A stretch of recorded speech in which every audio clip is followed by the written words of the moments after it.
came up here, you saw Fifth, man. Yeah. You know, he in here getting ready for that new thing. He's putting out a Kanan project, a Kanan mixtape. Yeah.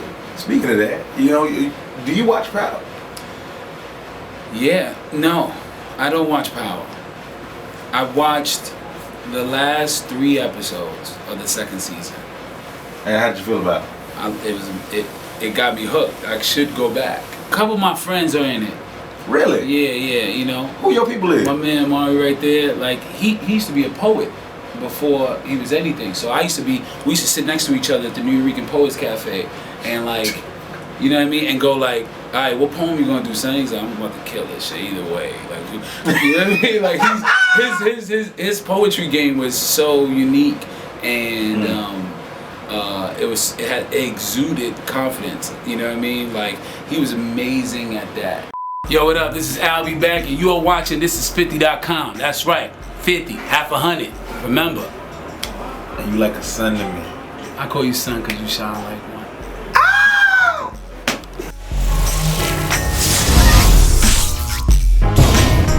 Yo, man, like, can I say something to you, man? Yeah. I don't mean to sound crazy. No. You know what I'm saying? But I'm a fan. Stop playing, Jack. I'm a fan of your acting, dog. Really? I'm a super fan, man. Thank you, man. You were so natural, man. Real talk, like you really surprised me at ATL. Really? You blew my mind, man. Cool, man. You know, it was my first time seeing you, right? And you stood out, and I want to see you again and some other shit. Right. Yeah. Well, you know, we about to. I think No, you just say that like you ain't did nothing. Since no, you know what the thing is? It's like that particular film, and I think 50 would kind of agree with this. You know what I mean? Like that particular film. The character called for a New Yorker in Atlanta. And at the time, I was a New Yorker in Atlanta. You know what I mean? So it was as natural as it was good. You know what I mean? They just needed that touch and that flavor. Right. Why after every sentence you call me Shouty? Yo, Shouty. I'm taller than you. Okay, well, let me ask you this then. New York City, then why y'all gotta say your son after every sentence? I'm not your kid. I'm not your child. Right. Why I gotta be your son? Money. B. I call you son because you shine like one. Wow. You feel me? That was real sentimental, thanks. So when it comes to being in New York and Atlanta, anytime I'm in Atlanta, I'm a New Yorker in Atlanta. So it was really, you know, quite easy. I wasn't a 1942 war hero. It's not like, you know, when 50 did like the Things Apart or like Things Fall Apart. Things Fall Apart. Like that's a. He didn't have to stretch it. He had to stretch himself to do it. Insane. Like you know what I mean? All those things. Like you know. You was ALBe Back in. Right. You know, I remember. Here's a little thing that nobody knows. Okay. You gonna get it exclusively to us? Yeah, why not? Okay. The character's name was Patches. In what? In ATL, my character. It was like Patches. We read it and it was like Patches. I was like, Patches? Who from New York? Who from New York name is Patches? Because nobody uses patches in New York. Yeah, nobody patches things up. We just bleed it out until bleed it out until the scab comes. You know what I mean? Right. Nah, but so we was like, so how can we, you know, bring it full surface? Like, what is something in New York that everyone knows? You know, and Brooklyn just was like everywhere. Now, are you from Brooklyn? I'm from the Bronx. Wow. You see? Yeah. Wow. Brooklyn from the Bronx. How long were you in Atlanta when that happened? Nah, I had How long had you been in Atlanta? I have never been in Atlanta. I went to Atlanta to audition, and I auditioned because Chris Robinson. You know, the story goes.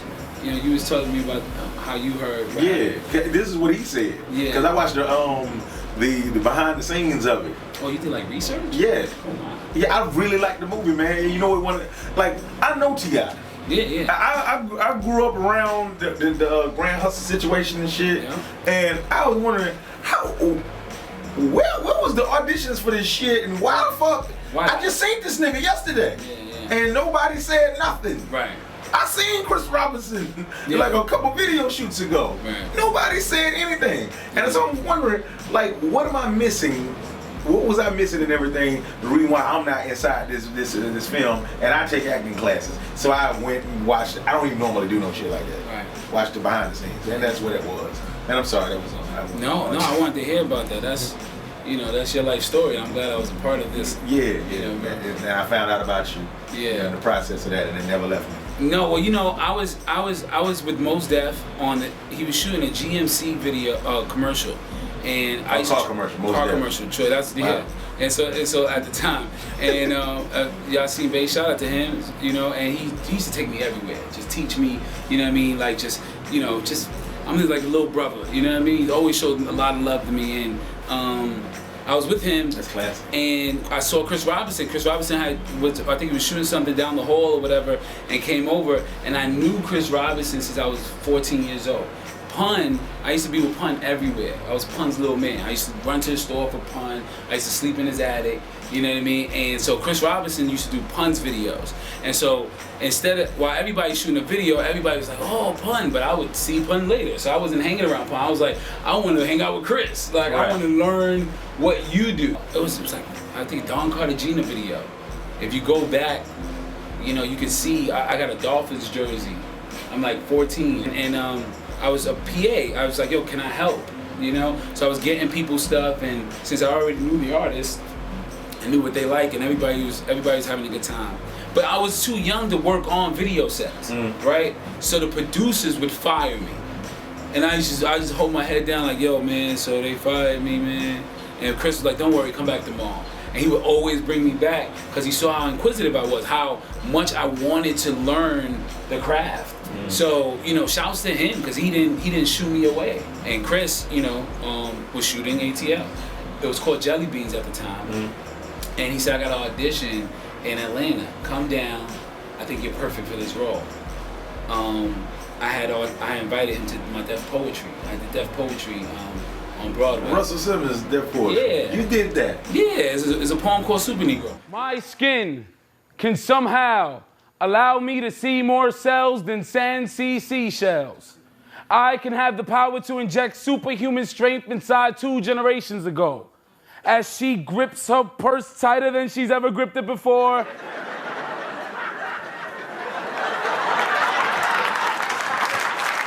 I know that was my doing. All minds and all eyes and all hope is on me in a room where a wallet is stolen.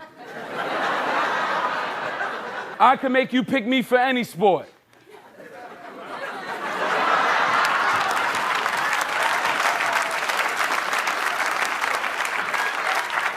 Before you found out that I'm just a poet with 7 sisters. And man, and I killed it, and people showed me a lot of love, and then he said, yo, I got this role for you, come down to ATL and audition, but I ain't have no money.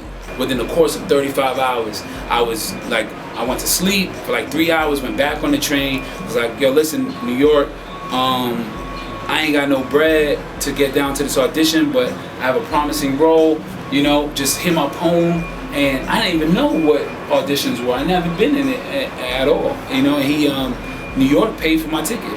In 35 hours, I got $437, and I jumped on the plane to Atlanta, and the kid named Abyss, I never forget his name. If he's watching this, Abyss, shout out to you.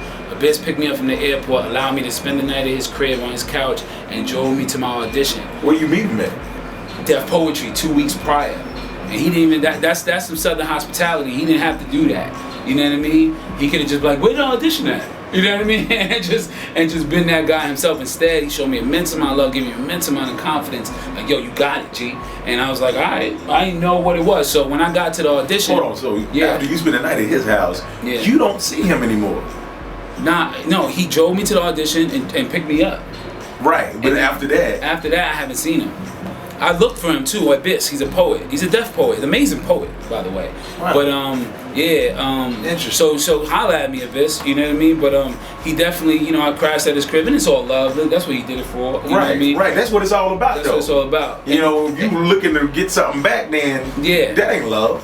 That ain't love, and you never know when you're gonna get it back. You never know. Now I'm in a position that I probably could help him, or something. So it's too many. That's why New Yorkers, I think should learn from that. You know what I mean? You never know who could be on your couch. You never know who could be, help you out, man. Just be patient. Don't look for instant gratification. Don't microwave your whole shit. You know what I mean?